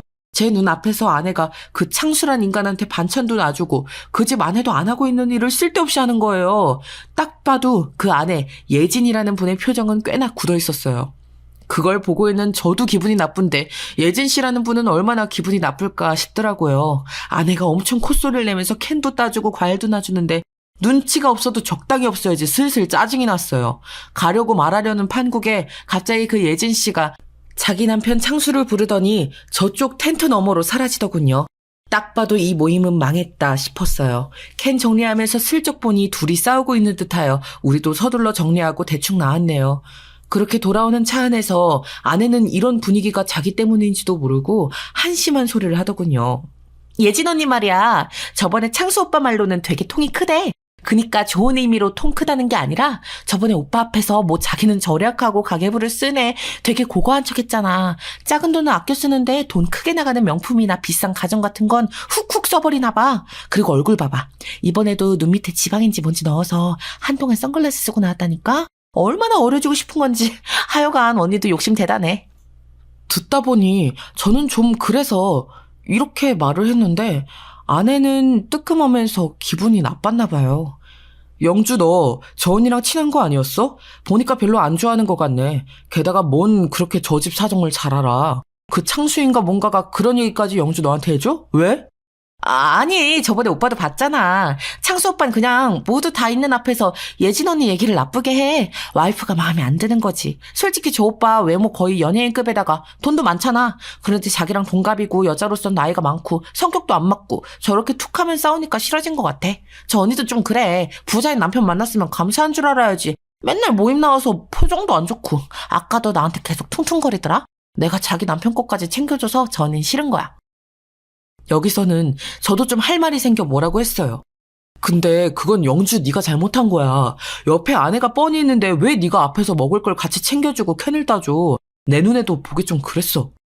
그러니 아내도 빽 하면서 따지지 뭐예요. 우리 싸움으로 번지게 되었더군요. 뭐야? 내가 뭐 딴 생각 있어서 그랬겠어? 다 같이 모였으니까 좋은 게 좋은 거라고 그런 거지. 앞만 봐도 저 언니는 나 견제하는 게 분명해. 내가 자기보다 나이도 훨씬 어리고 좋고 피부도 좋고 하니까 같이 있으면 짜증나나 봐. 전에 창수 오빠도 그랬거든. 예진이가 더 신경 쓴다고. 여기까지 듣고 있으니까 머리가 어지러워서 듣기 싫더라고요. 저도 그냥 의식의 흐름대로 말을 했는데 아내는 제 말에 엄청나게 흥분해서 눈이 뒤집어지는 거예요. 뭐 그렇게까지 말할 게 있어? 그 예진 씨인가 그분도 엄청 미인이잖아. 본인 못지않게 와이프도 연예인급으로 생겼던데 뭘 새삼 나이를 따지고 그래. 뭐야? 미인? 오빠, 지금 미인이라고 했어? 어떻게 날 앞에 두고 딴 여자한테 그런 말을 해? 이러면서 저는 집에 돌아오는 차 안 내내 물어뜯길 뻔했어요. 자기는 실컷 남의 남자 멋지다느니 입에 침이 마르도록 칭찬해놓고 왜 저는 안 되는 걸까요? 그리고 며칠 지나 어머니의 생신이 되었고 저는 아내에게 어머니와 밥 한 끼 먹어야 될 것 같다고 얘기했어요. 며느리가 차려준 밥을 먹고 싶어하는 어머니께 그건 무리라고 나름의 설득을 해서 그냥 간단히 우리 집에서 시켜 먹기로 했는데요. 아내는 그것도 싫었는지 계속 볼멘 소리를 하는 거예요. 그냥 밖에서 한 끼 먹으면 되는 거 아니야? 밥이 뭐가 그렇게 중요해 진짜? 어머니 어제도 전화해서 내 밥 못 얻어먹는 거 너무 서운하다시는데 솔직히 나 진짜 너무 짜증난다 오빠. 뭐? 짜증이 난다고? 여기서 도화선에 불이 붙어 우리는 결국 또 엄청나게 싸우게 되었고요. 아내는 조금도 꺾이고 맞추는 것 없이 그대로 자기 골프 간다고 나가버렸어요. 정말 나랑 너무 안 맞는 것 같다면서. 생각 좀 해보잖아요? 이런 얘기까지 들으니 앞이 깜깜해지더라고요. 근데 이런 우리 둘의 사이를 생각 좀 하길 바라는 건 아내뿐만이 아니었어요. 저희 어머니도 동일한 생각이시더군요. 나 앞만 봐도 걔 진짜 별로야. 언제는 나보고 뭐 몸이 안 좋아서 운동을 다닌다며. 근데 그 스크린이야 뭐시기야 골프? 그런 거 한다고 애도 없는 여자가 자꾸 밖으로 나돌면 바람나고도 남어. 정민이 너 순진하게 자꾸 네 마누라 말 다 들어주고 그러지 마. 저거 애 가질 생각하고 눈곱만 뒤덮고 시애미한테도 박박 대들고 돈만 쳤으면서 있는 거 보니까 네 등골 빼먹으려고 결혼한 거야. 이 말을 듣고 나서 참 마음이 착잡해지더라고요. 워낙에 극단적으로 걱정이 많으시고 노파심이 있으신 어머니시지만 평소였으면 저도 걸러들었을 거예요. 그런데 나조차도 마음에 걸리고 찝찝하고 개운치 않은 게 너무 많으니까 넘길 수가 없더라고요. 아내는 저보고 생각 좀 하고 시간을 갖자고 하더니 안 그래도 잘 안 하던 집안일을 거의 손 놓아버리다시피 하더라고요. 제가 퇴근했을 때 집에 없고 나가버렸고 저녁 시간 맞춰서 나갔는지 안방에서는 향수 냄새가 진동을 했어요. 그리고 밤중에 집에 들어오는 소리가 부스럭거리면서 나고 이쯤에서부터 우리는 각방을 쓰게 되었거든요. 아내는 안방을 차지하고 있었고 저는 이불을 끌고 나와 밖에서 잤었어요. 이런 상황이 계속되자 지쳐버린 저는 너무 착잡해서 회사 동료에게 상담을 했답니다. 물론 제 일이 아닌 척, 남 얘기인 척 말이에요. 이 친구는 이혼한 지 얼마 안 됐고 꽤 결혼에 대해서 비판적이긴 했어요. 그런데 말을 듣고 나니 저도 좀 불안해지는 거예요. 좀 말이 심하게 들릴 수도 있지만 내가 볼 땐 안 좋은 쪽으로 이거 아니면 저거야. 네 지인이라는 그 집 부부 말이야. 그 아내란 사람 본인 남편 카드도 생활비도 치사해서 안 받겠다고 그랬다며? 그러면서 맨날 나가서 돈은 펑펑 쓴다? 돈벌이 안 하는 여자가 말이야? 그럼 100%지 뭐. 아가씨인 척하면서 술집에서 일을 하고 그렇게 돈을 벌고 있거나 아니면 물주 잡아서 연애질하고 있던가 둘 중 하나야. 가정 있는 여자가 밤마다 나가서 새벽같이 들어오고 돈 나올 구멍이 없어 보이는데 그렇게 돈 쓰고 다니고 쇼핑질하면 뻔한 거 아니야? 내가 볼 때 슬프지만 후자 쪽이 맞을 것 같다. 아마 남자가 이미 있을 것 같은데? 확실히 이 말의 파장은 무척이나 컸던 게 저는 생전 안 하던 염탐을 하게 되었지 뭐예요. 아무리 싸워도 집에는 붙어있던 아내였는데 지친다면서 저랑 마주치는 동선은 아예 피해버리고 있으니까요. 전화해도 안 받고 카톡도 다 무시하고 그렇게 저랑 안 마주치게만 다니는 거예요. 그래서 생전 관심도 없었던 아내의 SNS를 들여다보게 되었어요. 아내 역시 제가 그걸 안 볼 거라고 생각했는지 요 근래의 화려한 활동들이 거기 안에 다 들어가 있더라고요. 무슨 카페며 지방이며 어디로 그렇게 신나게 돌아다니고 있었고요. 밤에도 무슨 교회로 나가서 경치를 보러 다니고 있더군요. 말로는 친구들이랑 있다고 적어놨던데 잘 모르겠어요. 그러면서 여전히 그 스크린 골프는 하고 있는지 단체 사진도 찍어서 올려뒀던데 부부 동반으로 만난 그 창술한 남자와 몇몇의 남자들, 이름 모를 여자들이 있더군요. 그 집 안에 사진이 같이 나오기도 하고 없기도 하고 그러다가 실제 골프장에 갔던 사진들까지 있는 걸 보니 아주 그쪽에서 모임을 확장한 게 느껴졌어요. 헌데 좀 쎄했던 게 아내가 남편인 저에게 받은 거라면서 선물 사진을 올린 게 있더라고요. 명품백, 쇼핑백과 꽃이었는데 제가 이런 걸 출근해 줄 일이 뭐가 있었겠어요. 어머니 생신 갖고 엄청 싸우고 생각할 시간을 갖자며 차단당했는데요. 여기서부터 너무 미심쩍고 별로인데 그 와중에 계속 그 스크린 골프 사람들이랑 단체로 다닌 사진들이 있더라고요. 대놓고 창수 오빠네 어쩌고 적어놓고 그중 가장 껄떡지근했던 게시물은 바로 이거였어요. 웬 검은 사진 하나만 띄워두고 되게 의미심장하게 적어놨더라고요. 의심 많은 건 여자나 남자나 딱 질색이다. 그렇게 자기 배우자를 못 믿나? 아니다. 자기가 매력이 없어서겠지. 이런 인간들은 정말 최악이다. 결혼을 하면 안 돼. 그러면서 누군가 댓글을 달아선 무슨 일이라고 하니 아내는 별일 아니라고만 달아놨더라고요. 여기까지 보고 난 저는 정말 한숨이 푹푹 꺼지도록 나오더군요. 아내랑 거의 집만 한 곳을 사용할 뿐 별거나 마찬가지인 상황을 일방적으로 당했고 저 없는 곳에서 아내는 의문스러운 행보를 하고 있으니까요. 그런데 딱 하루 지났을 거예요, 아마. 하루 지난 그날 저녁 절대로 저랑 왕래가 없을 만한 사람에게 연락이 온 거였어요. 바로 아내의 스크린 골프 모임에서 만난 그 창수 부부, 그의 아내인 예진 씨였어요. 다 같이 단톡방으로 짧게 얘기했던 적이 있어서 제 연락처가 있었더군요. 안녕하세요, 정민 씨. 저기 잠깐 드리고 싶은 얘기가 있어요. 시간 좀 내주실 수 있나요? 이렇게 말을 하고 1시간 만에 우리 집 앞으로 달려온 예진 씨는 기다리는 동안 초조했던 저에게 최악의 소식을 알려주었어요. 저기요, 저희 남편 창수 씨요. 이 사람 영주랑 바람 피우는 것 같아요. 모르셨죠? 저는 요 얼마간의 일로 혹시나 하는 의심을 하곤 있었지만 그쪽으로 완전히 생각이 흘러가진 않았었어요. 그러니 저에겐 너무나 듣기 싫고 갑작스러운 내용이었죠. 아니, 그게 무슨 생각으로 그런 말씀을 하시는 건가요? 증거라도 있으신 거예요? 이때 한숨을 푹 쉬면서 생기 없어 보이는 표정이던 예진 씨의 말은 정말 기가 막혔어요. 정민 씨는 어떠신지 모르겠지만 저는 간간히 남편 핸드폰을 봤는데요. 둘이 만나는 거 맞아요. 그런데 얼마 전부터 눈치를 챈 건지 핸드폰을 잠궈놨어요. 그래서 전 더 집요하게 뒤져보았고요. 이 말을 들으니 예전에 아내가 예진 씨가 집착이 있고 의심이 심하다고 했던 게 생각났어요. 그런데 여지껏의 상황을 보면 저 역시도 우리 아내의 오지랖이 있다고 느꼈기에 예진 씨가 신경 쓸만 해 보이더군요. 이후로는 예상대로의 얘기가 흘러나왔답니다. 솔직히요, 저희 부부 진짜 많이 싸웠어요. 영주 때문에요.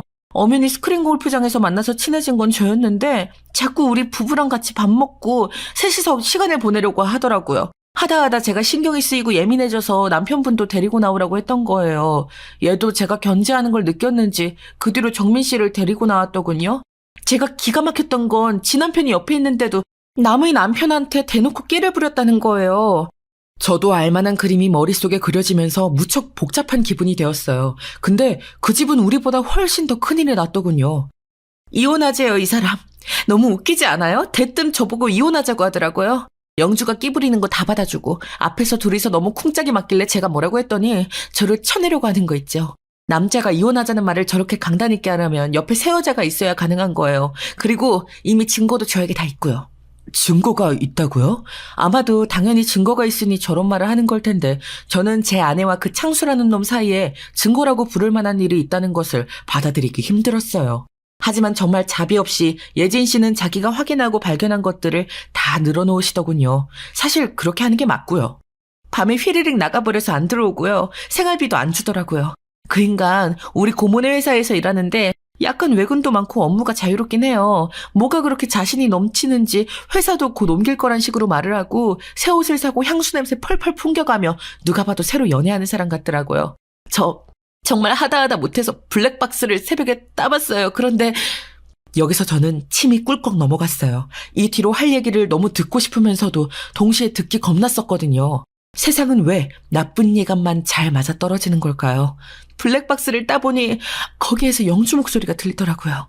제 자리인 조수석에 앉아 우리 남편한테 오빠 거리면서 말이에요. 제 심정이 어땠을 것 같으세요? 정민 씨도 지금 충격이신 거 알겠는데 저도 사람인지라 제 입장밖에 생각을 못하겠어요. 저 정말 그때 딱 죽고 싶었어요. 어떤 심정인지 정민 씨 너무너무 잘 알아주실 거 아니에요. 정말 멈출 수 없는 데까지 와버렸고 들을 걸 들어버렸다는 생각이 들었어요. 일종의 허무감마저 들더라고요. 그런데 뒷얘기를 들어보니 저보다 예진 씨의 분노가 더 골이 깊고 뼈에 사무쳐 있다는 게 느껴졌어요. 영주가요. 제 남편 차에 타서 제 자리인 조수석에 타서 쫑알쫑알 뭐라고 했는지 아세요? 오빠는 왜 예진 언니랑 결혼했냐? 너무 아쉽다. 왜 이렇게 빨리 결혼했냐는 이따위 말들을 하는 거예요. 그 쓰레기 같은 게.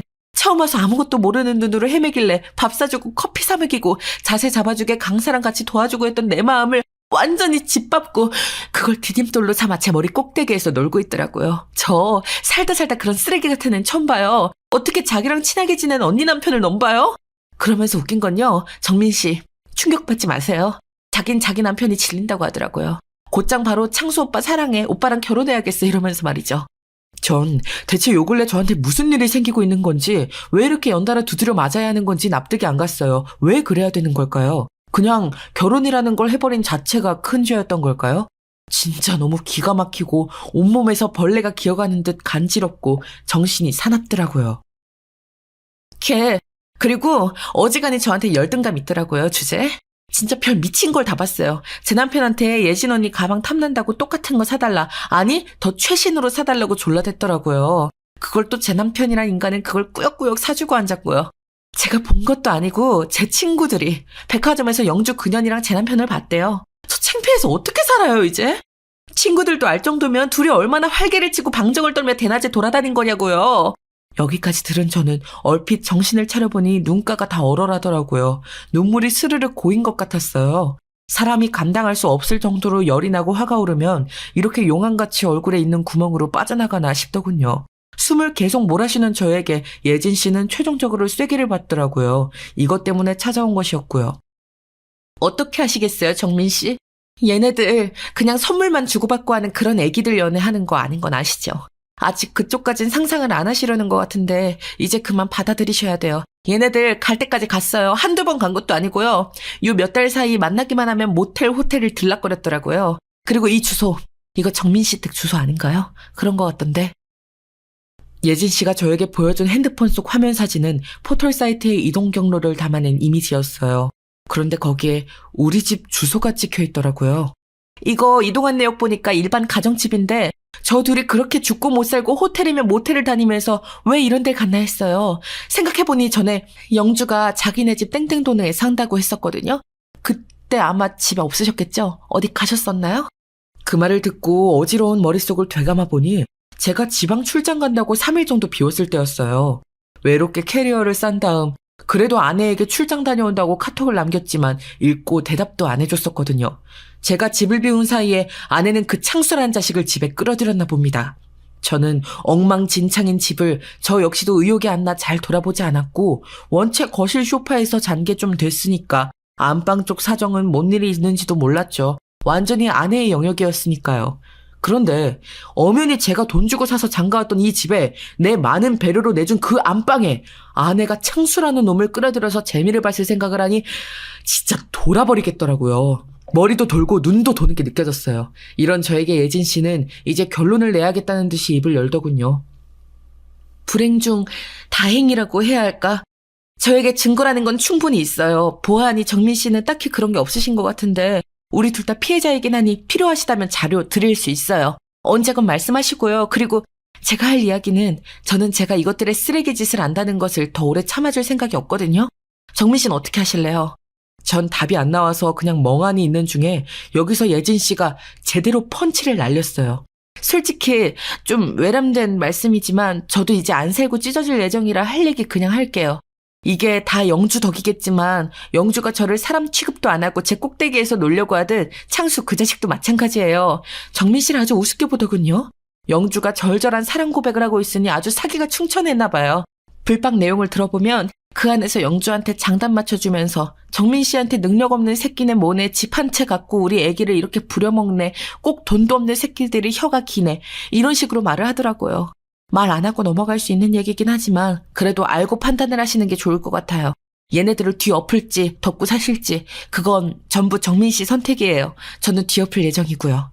거기까지 듣고 나서 저라고 뭐 별 수 있었을까요? 더 돌만한 포인트가 있나 했는데 아주 더 돌다 못해 손목을 꺾어버리는 기막힌 내용이었잖아요.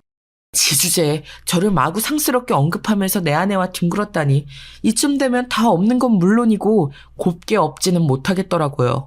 결국 대기하고 있다가 저와 예진 씨는 한 번에 같이 움직여 현장을 덮쳤어요. 이렇게까지 하기에 고민이 참 많이 되었는데 얼마나 쓰린 속을 부여잡으며 며칠간 알았는지 모르겠네요.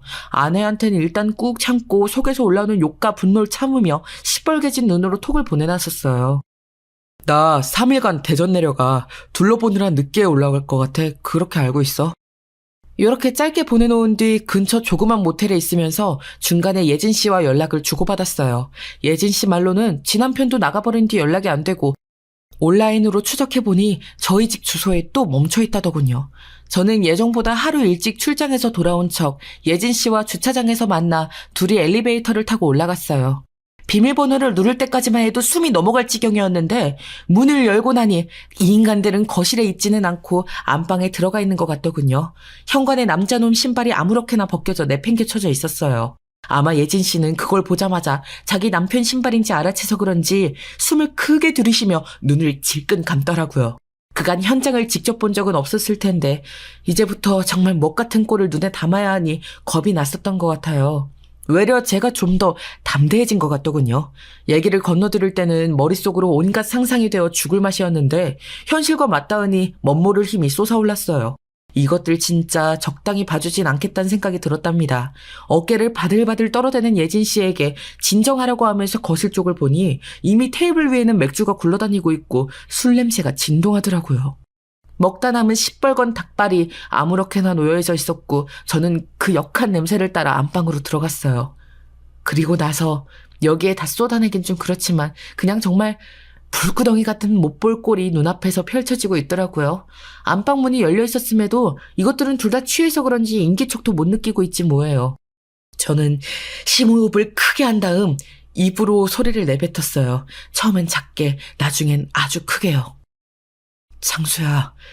창수야, 김창수! 그러자 제 말에 저를 돌아본 그 자식, 창수놈과 동시에 어설픈 눈으로 절 응시하던 아내까지 둘 다 기겁해서 눈이 찢어질 듯 커지더군요. 나와 동시에 내 뒤에 서 있는 예진 씨까지 그 얼빵한 인간들 시야에 들어왔던 거예요. 입을 벌리고 있지만 소리를 차마 못 뱉는 걸 보니 정말 조금도 상상을 못했던 장면인가 봐요. 저는 그대로 쭉 이어서 말을 했어요. 정민이 새끼 왔다 창수야. 너 어지간히 날 하찮게 불러대더라. 난 너처럼 천박하진 않아서 새끼 안 하고 이름 곱게 불러줄게. 서로 와이프도 각자 재미 본 마당에 사이좋게 지내야지 안 그래? 그러자 창수놈이 인상을 쓰면서 옷을 허겁지겁 걸치더니 저와 제 뒤에 서 있는 지 와이프 예진 씨를 노려보더군요. 그러면서 뭐라 꿍얼꿍얼거리면서 제 쪽으로 오더니 혀는 꼬부라져서 뭐 하는 거냐고 하는데 그때 저는 순간적으로 다시 제가 떠올려봐도 실감이 안 될 일을 질러버렸어요. 바로 예진 씨 어깨를 제 안쪽으로 확 잡고 끌어안은 다음 멍청한 얼굴로 서 있는 아내와 창수놈을 쳐다보며 말했죠. 창수야, 쟤는 너 가져라. 나는 이제 너의 예진이만 보고 살 거야. 쟤 말이야 돈도 없고 뭣도 없고 근본도 없어. 남자 없이 못 살아서 죽는 애야. 너나 잘 가져. 근데 듣자 하니 너도 돈 나올 구멍 하나 없는 기둥서방이었다며? 예진 씨네 처가에서 기생하면서 살았다면서 어지간히 돈 많은 오빠 노릇하느라 똥줄 탔겠다. 잘 됐어. 그지들끼리 짐승같이 잘들 살아봐라. 나는 예진 씨한테 아주 홀딱 반했어. 야, 어쩌다가 이런 여자를 놓쳤냐? 나도 사실 첫눈에 반했는데 참고 있었어. 근데 네가 알아서 떨어져 나가고 저 거지 같은 여자를 물었네. 고맙다 창수야. 제 말에 예진 씨 역시 미간이 확 줄어들면서 눈이 엄청 커지길래 제가 순간적으로 인상을 쓰면서 가만히 있으라고 했어요. 얼마 전 이혼을 했던 제 동료의 조언에서 조금 힌트를 얻었던 게 있었거든요. 세상에 웃긴 게 뭔지 아냐? 첩이 첩골 못 본다는 말 있잖아. 그거 남자 여자 다 똑같이 적용되더라. 지들이 할 땐 로맨스고 남이 하면 불륜이지 뭐. 지들이 딴 남녀 만난 건 다 배우자 잘못이고 지 배우자들이 바람 피우고 다니는 건 눈에 흙이 들어가도 못 참는 거야. 쓰레기 같은 것들. 이 말을 듣고 내가 겪은 배신감을 아내와 그 창수놈에게 똑같이 심어주면서 생채기를 내고 싶었어요. 지들도 감정에 있는 동물이면 역으로 겪어봐야 이 토할 것 같은 심정을 알겠죠. 하지만 생각보다 효과는 엄청나게 화려하더군요. 아내는 역시나 예진 씨에 대한 열등감이 꽤 있었던 것 같고 그래서 더더욱 그 창수인지 영수인지한테 집착하고 지 남자로 만들어서 이기고 싶었나 봐요. 그 사이에 껴있던 저는 완전 인간도 아닌 오징어 취급을 했던 거고요. 제가 예진 씨를 끌어안고 다정한 태세를 취하자 아내는 숨 넘어갈 듯한 표정으로 눈이 시뻘개졌어요. 야, 이 미친 것들아! 야, 이정민, 너 미쳤어? 어디 전현이랑 이리 와, 니네! 이러면서 저와 예진 씨에게 달려들길래 제가 당장 꺼지라고 호통을 질렀어요. 너 같은 거 돈도 없고 주제도 없고 뭣도 안 되는 거 받아들여줬어. 여지껏 등신같이 참고 살아줬다 너. 근데 겁도 없이 이딴 짓을 저질러? 내 집에서? 네 꼴을 봐. 너 수치스럽지 않냐? 그걸로 밖에 내쫓기면 너 어떡할래? 난 이제 너 버릴 거야. 네 덕분에 예진 씨 만나서 새 인생 살 거야. 네 얼굴 보기만 해도 토할 것 같으니까 꺼져. 주제도 안 되는 게 몸만 쳐왔으니 몸만 쳐나가. 옷 제대로 갖춰 입고 나가고 싶으면 3초 안에 당장 튀어나가라. 경찰 부르기 전에. 그러자 아내는 박박 악을 쓰며 울어대고 저보고 불륜남이라고 소리를 질러대는데 제가 곧장 휴대폰을 들었어요. 신고하기 전에 당장 꺼져 내 집에서. 창수야 너도 당장 꺼져. 그걸로 이 대낮에 밖에 돌아다니기 싫으면 몸 좀 가리라고. 누가 신문지라도 주겠냐 니네한테? 그러자 창수놈은 숙취가 와서 죽겠는지 괴로운 얼굴하고는 옷을 허겁지겁 주워 입더니 니들 불륜이다 어쩌고 헛소리를 하는 거예요. 너 니네 가만 안 둬. 나 니네 고소할 거야. 신고할 거야. 해봐. 니네가 무슨 증거가 있냐? 뭐 녹음이라도 했어? 그걸로?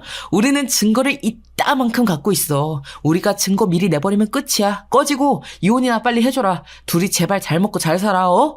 이래하여 둘은 제 시야에서 사라졌고요. 예진 씨는 충격이 꽤 컸는지 한참을 손을 달달 떨더군요. 저에게 자신있게 외도 내용을 전달할 때와 달리 직접 눈으로 보고 확인하게 된 쇼크가 감당이 안 됐나 봐요. 이래저래 마무리 짓기 위해 어쩔 수 없었다고 본의 아니게 거짓말과 쇼를 했다며 저도 양해를 구했네요. 이제 그 후의 얘기를 해보자면요. 그 뒤로 꼿꼿하게 이혼을 요구하는 저에게 아내는 끝까지 악을 쓰더라고요. 뭘 그렇게 막판에 이혼당하기가 싫은 건지 아니면 창수놈이 겉만 번지르르 하고 개털인 걸 알아서 그러는 건지 지가 지독하게 열등감 갔던 예진 언니랑 제가 놀아난 게 분한 건지 아무튼 정신이 이상해 보일 지경이었어요. 그걸 제가 처절하게 내쳤더니 급기야는 그렇게 뒷방노인네 취급하던 우리 어머니께 찾아가 울며 불며 용서를 빌었다는 거예요. 얼마 뜯길 위자료도 없는 주제에 그 돈 몇천 줄 수도 없어서 저한테 사정을 하고 끝까지 추하게 굴더군요. 아무튼 이혼은 잘 되었고 저는 기존 제 집에서 그럭저럭 잘 살고 있어요. 그쪽 예진 씨도 이혼했다는 것만 서로 보고를 하고 그 뒤 근황은 거의 알질 못하네요. 아, 창수놈은 차 팔고 뭐 어쩌면서 위자료 주고 했다던데 거기도 황금알을 벤 거위를 놓친 셈이니 어지간히 아쉬웠나 봐요. 죽을 죄를 졌다면서 장모님께 찾아가고 했다는데 어쩜 이렇게 상간 년놈들은 뒤에서 하는 짓이 다 비슷할까요? 저는 돈 없다고 악을 써대는 아내를 윽박질러 위자료를 받아냈고 사실 그거 얼마 되지도 않지만 좀 다른 쪽으로 신경을 돌리면서 살아볼 예정이에요. 참 힘든 날들이었습니다. 그래도 좋은 날이 있을 거라고 생각하며 살아야죠. 여기까지 들어주셔서 감사합니다.